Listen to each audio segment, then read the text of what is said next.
সাদা বাথরোবে coffee cup হাতে কে এই অভিনেত্রী? সাদা বাথরোব, মাথায় মোড়ানো তোয়ালে, চোখে রোদচশমা, আর হাতে ধরা এক কাপ কফি।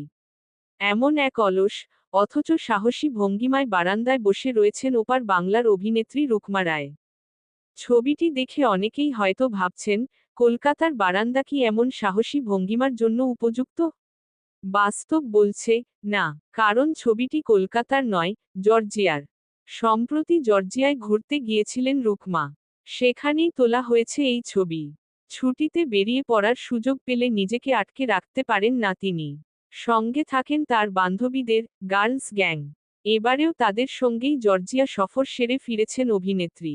ভ্রমণের আমেজ এখনও কাটেনি তার গলায়। তবে কি অভিনয় থেকে সাময়িক বিরতি নিয়েছেন বলেই এই ঘোরাঘুরি? এমন প্রশ্নে রুকমা জানালেন, কাজের কথা চলছে। তবে মনমতো চরিত্র পছন্দ হচ্ছে না। আমি বসে নেই, নিয়মিত শরীরচর্চা করছি, ওজন কমাচ্ছি।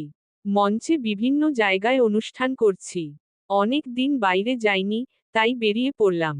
তিনি আরও জানান, জর্জিয়া থেকে ফিরে তার মধ্যেও ফিরে এসেছে অভিনয়ের খিদে। অনেক দিন অভিনয় থেকে দূরে। এবার আবার ফিরতে হবে লাইট ক্যামেরা অ্যাকশনের দুনিয়ায়, বললেন রুকমা। ভ্রমণের অভিজ্ঞতা শেয়ার করতে গিয়ে রুকমা জানান, তিনি ঘুরেছেন তিবলিসি, বাটুমি ও কাজবেগি। তিবলিসিতে রোদ বৃষ্টির খেলা, চার্চ, কাচের সেতু, রঙিন বাড়ি এবং বিখ্যাত মাদার অফ জর্জিয়া মূর্তি তাকে মুগ্ধ করেছে। বাটুমিতে পাহাড় আর সমুদ্রের সহাবস্থান অভিনেত্রীর মনে গেঁথে গেছে। কিংখালি, কাচ্চিপুরি, নানা কাবাব, রোল, টার্কিশ চা, সবই চেখেছেন মন ভরে। এমনকি ভারতীয় খাবারের দোকানে খাওয়া ডাল এখনও তার জিভে লেগে আছে বলে জানান অভিনেত্রী। ডালের সঙ্গে ছিল প্রচুর সালাদও। একটি ছোট্ট ঘটনার কথা জানিয়ে রুকমা বলেন, তিবলিসি থেকে বাটুমি যাওয়ার পথে ট্রেন হঠাৎ থামল।